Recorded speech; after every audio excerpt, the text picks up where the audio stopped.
I love sunflowers. They're such beautiful flowers, so tall and strong. They're like Aries. I think they're like an Aries flower to me.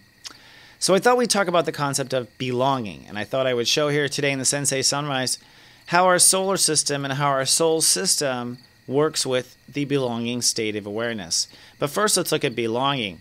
Literally, belonging to me is when you want to be for a long time, where you want to be for a long time, who you want to be for a long time. That's where you belong, right? Long time is long distance, and that means in the fields of relativity, it's a wide apart. We're going to keep going and going, or it's our longest vision, our farthest vision of us. In the dictionary, it says to be in an appropriate situation or environment. And what I teach is that environment and appropriate situation is what your heart wants. We're supposed to be where our heart wants, period. That's how God works. So I thought today I would show you how the fields work a little bit and how the belonging consciousness arcs in our soul's system. In fact, it turns out that the solar system is the soul's system. Same system.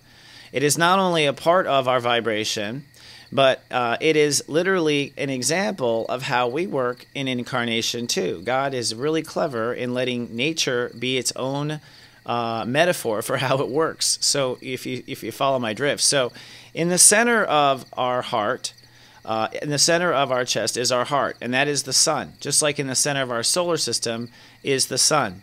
So our heart is in the center of our being. It is the center of everything, really, truly. And medical science is starting to show that the heart has a lot of consciousness that has even been, according to people who've been received heart transplants, is transplanted into the other beings. So there is a brain in the heart, ironically.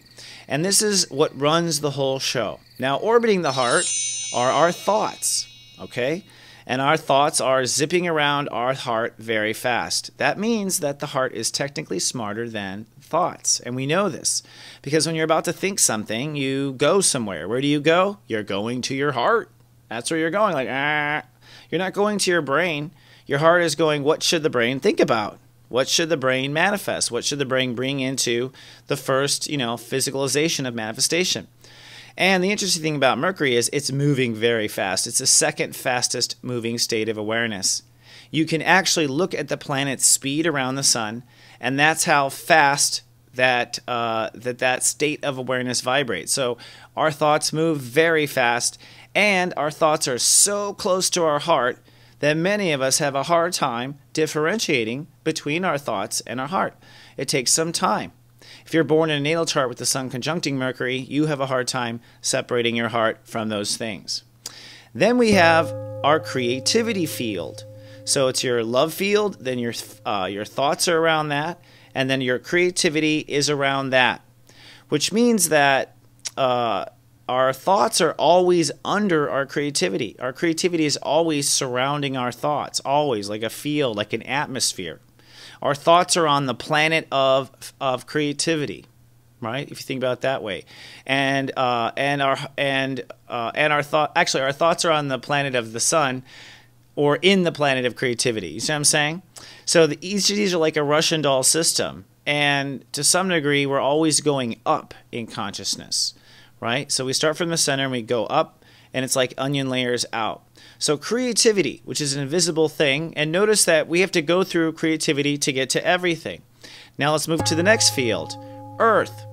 Earth is where all these things, our heart, our thoughts, and our creativity manifest. So by the time we hit the Earth field, we have skin, we have flesh, we have smells, and we have feelings. And the thing about feelings is, feelings are actually swinging around our manifestation.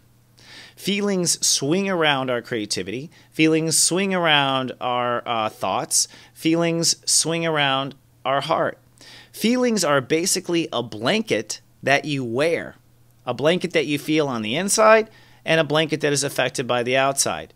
And that is exactly why the emotional field is so powerful and important. because our emotions are the actual exchange that we use to go between our inner personal planets or our inner states of awareness and our outer states of awareness. Our emotion is the field we use, all right? And our emotions go in and out of this, so to speak, energetically, tying our inner world to our outer world, and it is the messenger across those worlds. That is why it is our emotional field is so powerful, and this is why the female energy is technically far more powerful than the male energy, all right? So, moving on. Actually, let's go to Mars. I went a little too far ahead there. Mars is the ego field, okay? Now, the ego field is basically that energy that goes around our body, that first energy that's like, I don't know, so many inches from us. And that energy, the ego field of Mars, is literally when someone gets in your face, you know, like, hey, get out of my space, get out of my face, man. That's our ego field. You can feel it charged. This ego field is, of course, the male energy that a woman's like, God, someone is creeping me out over there at the bar. His ego field is going all the way out there, like, woo, extended his Mars all the way out, right? So our ego field is always charged. This is what picks a fight. Like, you pick a fight with me? You know, it's one ego field into another ego field. And, of course, our ego, thank God, is moving slower than some of these other parts of us. Imagine if our ego field moves as fast as our intellect, and our ego just concluded it was going to act and act on its own. I should say that each of these states of awareness is independently aware. So your thoughts are aware of itself, and Venus is aware of itself, its creativity, and reality is aware of itself, and our emotions are aware of itself, and our ego field is aware of itself. And part of our job here is to unite all these states of awareness. To me, that's what enlightenment is getting all these crazy characters on your team. All right, so now we bring it to the next slide that I jumped ahead to. So let's jump all the way up. I don't have time in this first show to get into all the states, but you can see how they layer. You can see how Jupiter is our expansion in our belief structure. So people basically connect on the Jupiter level. Jupiter is the field around us, buzzing around us, where we meet other people.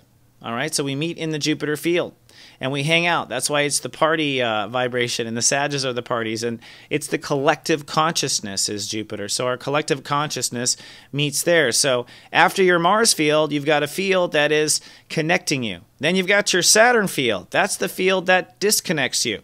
That says, no, you can't come here. Not this party, not my daughter. No, no, no. Saturn is the no maker, you know, and it's where we cut things.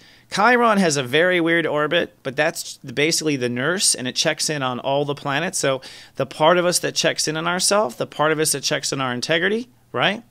And we finally come to Uranus. And that was my point of the day. Thanks for the patience. Hope it was worth along the way. But Uranus, we come to Uranus, and Uranus is the I belonging consciousness. So this is the field, the one way out there, the one that's past the person that says no in us, past everything else in our life. Our belonging is always way far away from where we see. And by the time we take 3 steps, our belonging takes 3 steps ahead too. This is the part that keeps the barriers of reality moving and expanding always. And so when we make a commitment to belonging somewhere, we are pulling our whole solar system to another destination, to another Milky Way, to another galaxy far, far away. Now, we'll talk about in Pisces this again, all of our from love to belonging, and we'll go from love to Pisces. But Pisces is Neptune, the next one. And in Pisces, that's our psychic antenna that is basically pointing to the entire intergalactic community listening to everything.